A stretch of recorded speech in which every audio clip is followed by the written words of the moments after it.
Bueno, ya estamos de regreso y bueno, el Festival de Viña da para hablar muchas cosas, ¿no? Eh, ¿Qué te pareció a ti, Cristian, tú que eres bastante buen músico, muy buena memoria musical, todo lo que ha ido aconteciendo en este festival en particular? Bueno, me parece un festival bastante atípico. El concepto todo tiempo pasado fue mejor, parece que le resulta, digamos, atingente este festival. Pero también puedo yo entender, comprender y también, no sé, pues de alguna manera aceptar de que tengo cierta edad que a lo mejor me pongo un poquitito más nostálgico de otras épocas y que también hoy día la música nos va dando nuevas y buenas experiencias que probablemente a uno al principio le cuesta un poquitito internalizarlas de manera positiva. Y voy a poner un ejemplo, ¿ah? Yo creo que Karol G no es una mala cantante. A mí me parece que es un buen número artístico. Más allá que la música que ella entrega, digamos, sea, no sé, pues, música muy moderna, reggaetón, etcétera, pero me parece que como propuesta no estuvo mal, porque en definitiva ella también logró demostrar en su presentación que es alguien que es capaz, digamos, de poder presentar, digamos, un show artístico con baile, con canto, y no canta mal, digamos. Por lo tanto, yo creo que habría que hacer esa distinción. Lo otro que hay días que son temáticos, pues hay un día que habían puras niñas preadolescentes prácticamente. Yo entiendo que son un mercado, un público, no estaba tan vacío como entiendo que anteayer, que estuvo muy vacío, la Putaca, el día que se presentó la humorista esta Belén Mora. Eh, por lo tanto, a mí me parece que también se ha tratado de ordenar un poco la parrilla de manera tal de poder tener a ciertos públicos cautivos durante aquellos días. Por supuesto que no han concurrido de manera masiva y la calidad no es la de antes, insisto, pero quiero mirar el lado positivo. Ahora, respecto al humor, eh, voy a decir que me sorprendió gratamente la humorista, una de las que se presentó los primeros días, no recuerdo el nombre, y lo de Belén Mora en realidad es la crónica de una muerte anunciada, porque estamos hablando de una comediante que eh, a veces los comediantes tienen la mala costumbre de meterse en política antes o durante la presentación, y creo que el país está hoy día dando un buen mensaje a los comediantes de decirles, ¿sabe qué? No queremos más política, no queremos saber más de estos temas, digamos, y además que tiene una marcada tendencia, entonces eso también molesta. Yo creo que hoy día el público está madurando. Si le pasó la cuenta a esta humorista también tiene que ver con eso. Por lo tanto, creo que es un buen mensaje para los que vengan en el futuro y tratemos de abstraernos un poco de esta realidad. O sea, la política y el humor, claro, se puede hacer humor político, pero ya cuando empiezan a machacarnos permanentemente con esto, por supuesto que llega un momento que termina aburriendo. Tengo expectativas para los próximos días. A mí me parece que Copano, por ejemplo, es un buen stand-up comedy.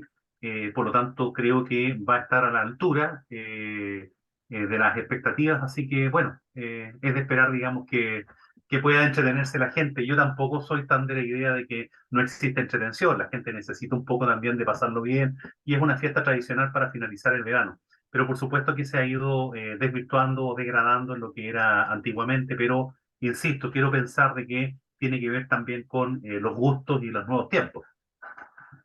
Pamela Leiva es la humorista que no Eso, recordaste su nombre. exactamente, creo que es una Sí. buena, creo que fue una buena presentación al fin y al cabo, o sea, tenía mucho menos expectativas, pero terminó bailando, terminó haciendo música, aparte que tomó, digamos, su historia personal propia, riéndose un poco de sus propios defectos, tal Sí, vez, sí. lo cual no cae mal, digamos, así que y No, lo otro que es muy respetable, no metió la política, pero va en ningún instante de su rutina, así que eso se agradece también.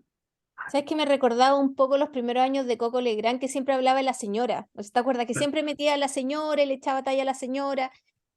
Pamela hizo lo mismo con respecto a su mamá. Metió mucho a su mamá, a su relación, que en el fondo un poco la relación personal, y eso hace que tú también te identifiques con ese tipo de persona. Y todo es algo que te une, porque la política te desune. Puedes estar a favor o en contra, pero cuando se trata de la mamá, de tu pareja, de tus hijos, tiende a ser una historia común en el fondo. Por lo tanto, fue muy entretenida. A mí en general, un poco lo que me haya llamado la atención del festival son las bajadas de último minuto. O sea, no puede ser que se te bajen artistas después que tú compraste la entrada. O sea, Claro. creo que eso es una falta de respeto hacia las personas que compraron las entradas y que están esperando y se están haciendo expectativas con respecto a este festival. Y lo mismo, por ejemplo, todo el rubro hotelero o el rubro de restaurante también vive del festival. Por lo tanto, todos estos desaciertos va en merma de ellos también, que tienen un público ya cautivo, un público con reservas y se le bajan reservas porque no van a venir al festival. Un poco lo mismo que nos pasó con el tema de los fuegos artificiales. Después tuvimos el tema de, había orquesta, no había orquesta, hay gente que había comprado en la primera fila y como pusieron la orquesta, quedó en la fila número 40 porque ese espacio lo ocupó la orquesta. Entonces, todo ese tipo de cosas demuestra que no hay Hay improvisación también, mucha una improvisación. organización, sí, que la gente todo ese último minuto, que está innovando ciertas cosas, cuando una semana antes, 3 días antes, no estamos para innovar. Eso es lo que a mí me molestó. Y algo que yo nunca había visto en toda esta historia del festival era que hubieran entradas a la venta, aún disponibles el mismo día.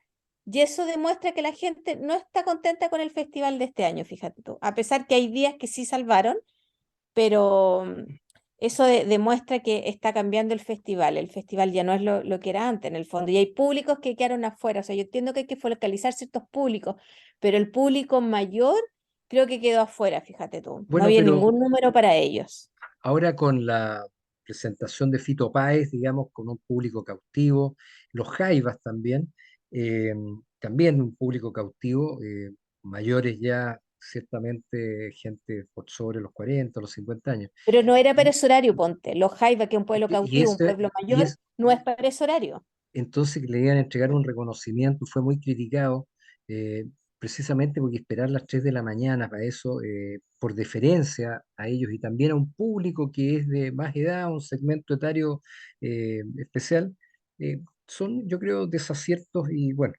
esperemos que sirva de experiencia y el próximo año esto sea mejor. Querido Radio Escucha, estamos en Vamos Somos Chilenos, en la edición de hoy, jueves 23, con Chantal Robert de la Maotier y Cristian Macaya, comentando los aciertos y desaciertos del festival. A mí lo que me ha llamado la atención, fíjate, la verdad que no lo he mirado, muy poco, o he reproducido algo en YouTube posteriormente, pero es que el humor hoy día se basa en la grosería, cuando en, en un festival de Curicó, ¿no es cierto? Kramer imita también, pero constantemente se recurre a la grosería.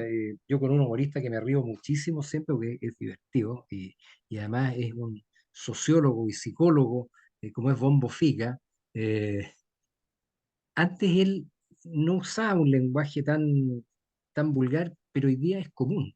Y es tan común en cualquier medio, ¿eh? Uno va a un restaurante y en la mesa, y a un buen restaurante, que en la mesa al lado hay gente, no cabros, sino gente de edad media hacia arriba, y ya se normalizó el hablar a garabato, fíjate, eso me llama la atención, en cualquier lugar, ¿ah? Entonces, el humorismo yo creo que la gente divertida, como era Álvaro Sala, los chistes cortos, rápidos, tú te reías de lo ingenioso que era, pero sin recurrir a la vulgaridad o a la grosería.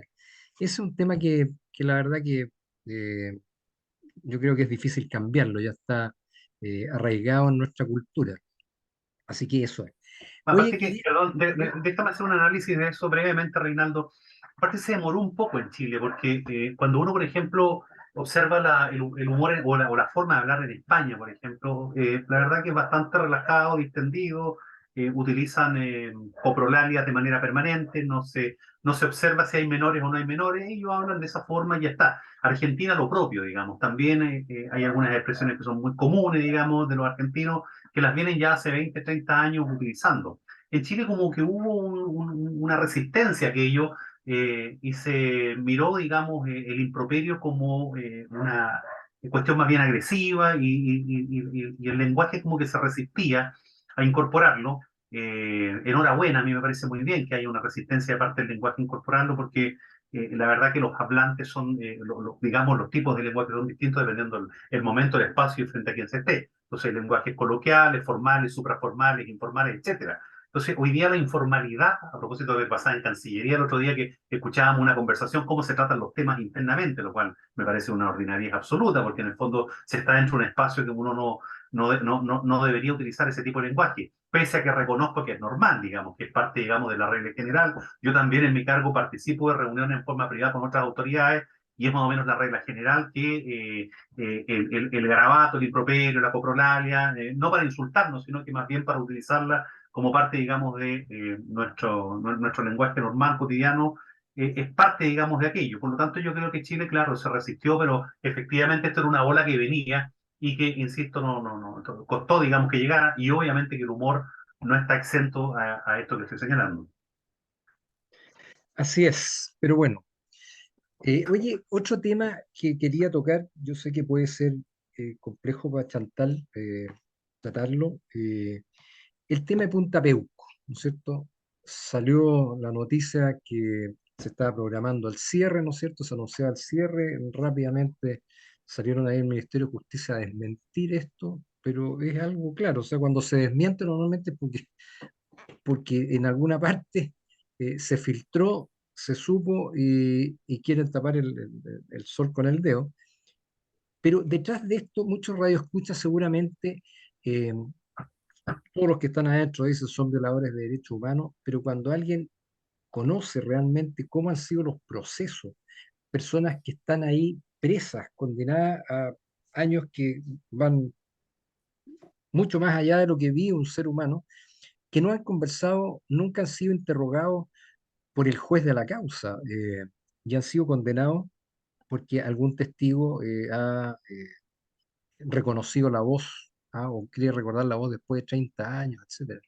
Entonces, hay una serie de dramas humanos de personas que están con Alzheimer, o sea, cuando uno tiene viejitos a los que ha podido cuidar o atender a sus padres, etcétera, y ve o conoce el estado que pueden haber algunos ahí, eh, que da para un hogar de un asilo con cuidados especiales para adultos mayores que están en situaciones absolutamente inhumanas siendo tratados ahí. Entonces, la verdad que es algo que nosotros debiéramos relevar, ¿ah? para, para que la ciudadanía conozca casos. Pueden haber sujetos que estén ahí con penas merecidas, digamos, pero hay una inmensa mayoría, por lo que yo conozco, que no han sido enjuiciados de manera justa y que algunos sencillamente son personas inocentes que están adentro, ¿ah? Porque debieron haber sabido esto. Y ahora se viene una, una larga procesión, yo creo, a partir de este año, en que los 50 años van a ser especialmente utilizados por la industria de los derechos humanos para beneficiarse. En el caso tuyo, Chantal, que tu padre es un detenido en Punta Peuco en estos momentos, ¿cómo estás viviendo esa situación humana, familiar, y que conoces otros casos distintos de los de tu padre? Sí, mira, la verdad es que ni siquiera te voy a hablar de los procesos indebidos, ponte, o de la fabricación de pruebas ni nada, pero sacar una noticia, a ver, Punta Peuco está lleno de gente mayor, el promedio de edad son 75 años y la persona de más edad tiene 97, ¿ya? Hay mucha gente que ya tiene problemas de tipo mentales en el fondo porque ya no recuerdan quiénes son, no sabe dónde están, Alzheimer, demencia senil. Hoy día, desarraigarlos de una cárcel para llevarlos a otra cárcel es hacerle aún un daño mayor. O sea, eh, ya están todos enjuiciados, están todos en la cárcel por 20 años. Hay muchos que ya llevan más de 20 años en la cárcel, por lo tanto, es lo que recuerdan. Ya no recuerdan sus casas, no recuerdan sus familias. ¿Y los vas a desarraigar? ¿Para qué? Me pregunto yo. ¿Cuál es el motivo de esta siguiente maldad? O sea, hoy día yo leía los chats de las familias donde, no sé, mi mamá tiene 75 años y es una de las más jóvenes. Entonces, solo es daño, es un daño tanto a ellos que están encarcelados, que van a seguir encarcelados, pero además van a hacer todo un tema. Hay mucha gente que ya usa silla de ruedas, hay mucha gente postrada. ¿La vas a mover cómo? Estás exponiéndote a que se caigan de las camillas cuando lo estén moviendo. ¿En qué?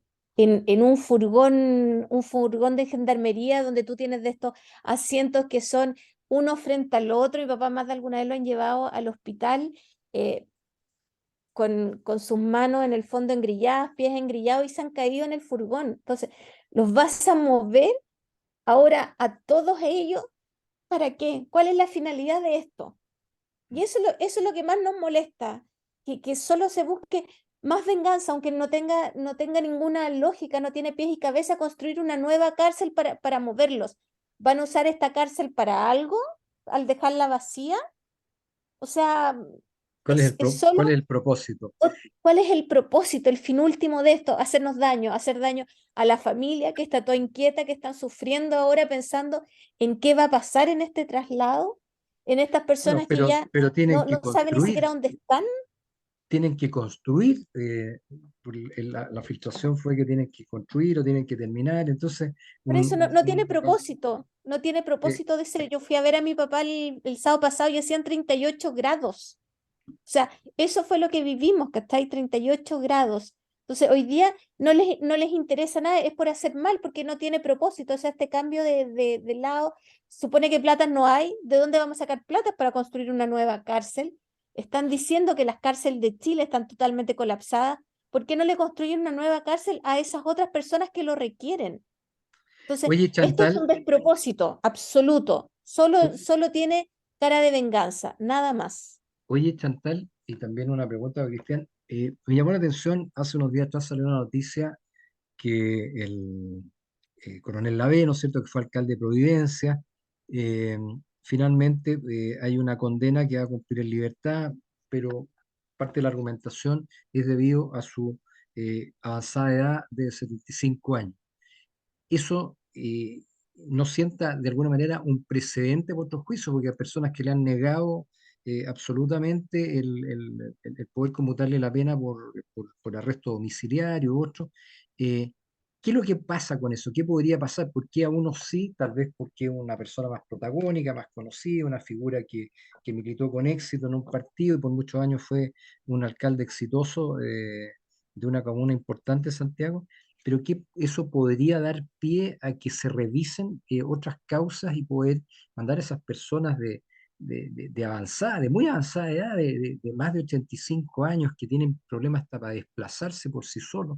¿Eso puede abrir alguna posibilidad, no sé, Cristian, Chantal?